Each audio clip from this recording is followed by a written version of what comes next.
red hair. Last seen wearing a maroon shirt with blue jeans. And Evelyn Collis, a white female, age 8, 3 foot 6 inches tall, gray eyes, blonde hair. Last seen wearing a gray sweatshirt and denim jeans. Both Autumn and Evelyn were last seen at 5:30 p.m. on I-81 southbound within the city of Binghamton, traveling towards Pennsylvania. Autumn and Evelyn Collis were reported abducted by Amanda Collis, age 37, white female, 5 foot 7 inches tall, 220 pounds, brown hair, green eyes. Amanda Collis is to be driving a black 1999 Eagle Talon, Maryland registration 9884Z5. Anyone with information about the abduction should immediately contact the police by calling 911. For more information, go to www.twitter.com/EAS.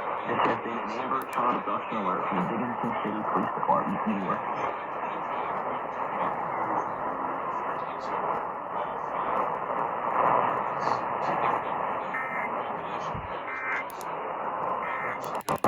And plumbing brings changing the world one life at a time.